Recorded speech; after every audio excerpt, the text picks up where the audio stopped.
السلام علیکم ناظرین، میں طارق اسماعیل ساگر آپ کی خدمت میں بہت ہی اہم، الارمنگ اور مشتبہ خبر کے ساتھ حاضر ہوں۔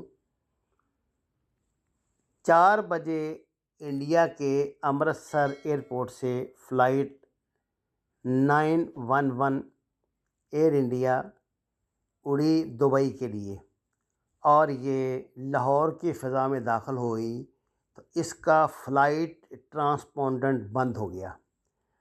فلائٹ ٹرانسپونڈنٹ بند ہونے کی وجہ سے یہ طیارہ ریڈار کی نظروں سے اوجھل ہو گیا اور لاہور سے رحیم یار خان تک اس نے اپنا سفر بہت آرام سے طے کیا، لیکن اس کا رابطہ اپنے ملک میں اپنے فلائٹ کنٹرول سسٹم سے باہر رہا۔ یہ ٹیکنیکلٹیز تک تو ان کو علم ہوگا۔ رحیم یار خان پہ جا کے اس کا فلائٹ ٹرانسپونڈنٹ جو ہے وہ صحیح ہوا، تو یہ طیارہ ہمارے ریڈار کی نظروں میں آیا۔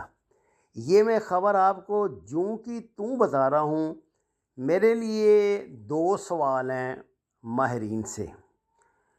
کیا فلائٹ ٹرانسپونڈنٹ بند ہونے سے اگر طیارہ ریڈار کی نظروں سے اوجھل ہو جائے گا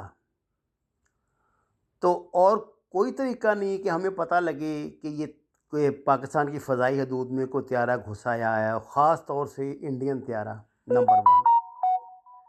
نمبر 2 ناظرین کرام یہ ہے کہ کیا اس طرح کسی طیارے کے اندر آ جانے کے فوراً بعد ہمارا جو وارننگ سسٹم ہے وہ ایکٹیو نہیں ہوتا، اور لاہور جیسے شہر پہ کسی طیارے کا، بھلے وہ سیولین جہاز ہی ہو، بھلے وہ غلطی سے آ گیا ہو، اب میں ویسے تو دیکھیے انڈیا کی فلائٹ کوئی نہ کوئی جس میں کوئی مریض ہو یا کوئی بیمار ہو جائے عموماً لینڈ کرتی ہے پاکستان ایئرپورٹ پر، پاکستان اس کی اجازت دیتا ہے۔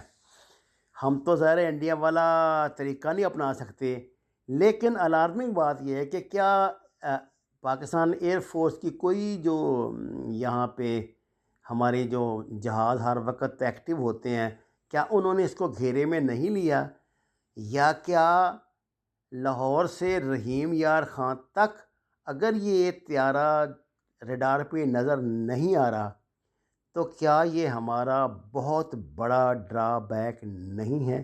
میں نے جیسی خبر سنی اس سے جو رائے قائم کی، اپنی تشویش آپ تک پہنچائی۔ اللہ تعالیٰ پاکستان کی حفاظت کرے۔ وما علینا الا البلاغ المبین۔